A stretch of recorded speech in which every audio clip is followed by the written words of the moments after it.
Kidlat News Updates. Mga balita ngayon, DILG tahasang itinanggi na naaresto na si Senator Bato de la Rosa. Balita tungkol sa pag-aresto sa senador, tinawag na diversionary tactic ng Malacanang.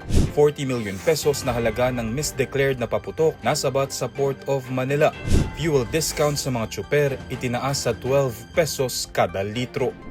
Ako po si Cesar Soriano para ihatid ang nangungunang mga balita sa buong kapuluan ngayon.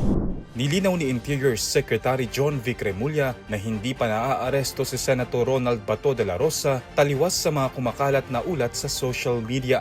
Ayon kay Remulla, patuloy ang koordinasyon ng pamahalaan sa mga law enforcement agency at nagpapatuloy ang paghahanap sa senador na nahaharap sa arrest warrant mula sa International Criminal Court o ICC.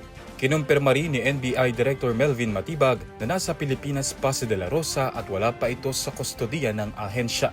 Samantala, sinabi ng Malacanang na ang mga balita tungkol sa umano'y pag-aresto sa senador ay bahagi lamang umano ng isang diversionary tactic para malihis ang atensyon ng publiko sa gumugulong na impeachment trial ni Vice President Sara Duterte. Umugong ang ulat na naaresto ang senador matapos mag-post ang ilang mga kaalyado nito tungkol sa umano'y hindi magandang balita na may kinalaman sa nagtatagong opisyal.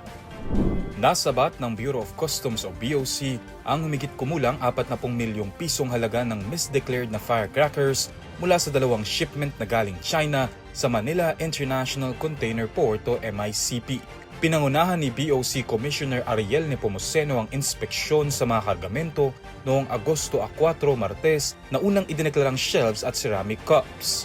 Ayon sa Customs Intelligence and Investigation Service o CIIS, na-flag ang mga shipment matapos makatanggap ng impormasyon na naglalaman ng mga ito ng ipinagbabawal na paputok. Sa physical examination, natuklas ang firecrackers at iba pang pyrotechnic devices ang laman ng mga container.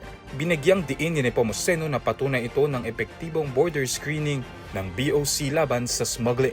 Mahigpit na ipinagbabawal ang pag-aangkat ng finished firecrackers sa ilalim ng Republic Act No. 7183. Isa sa ilalim sa kaukulang kaso at ipatutupad ang tamang disposisyon sa mga nasabat na kontrabando.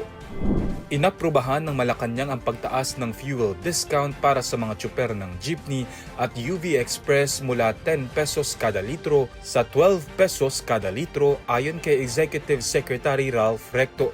Sinabi ni Recto na ang dagdag subsidiya ay alinsunod sa direktiba ni Pangulong Ferdinand Marcos Jr. na palawakin ang tulong sa sektor ng transportasyon upang mabawasan ang epekto ng tumataas na presyo ng langis na dulot ng tensyon sa Middle East. Magiging epektibo ang bagong fuel discount simula sa Agosto 15. Ayon sa Malacanang, maaaring makatipid ang mga kwalipikadong tsuper ng hanggang 1,800 pesos kada linggo sa ilalim ng pinalawak na fuel subsidy program. Ang naunang 10 pesos kada litro na diskwento na ipinatupad noong Abril ay napakinabangan ng mahigit 93,000 na public utility vehicle o PUV drivers sa buong bansa.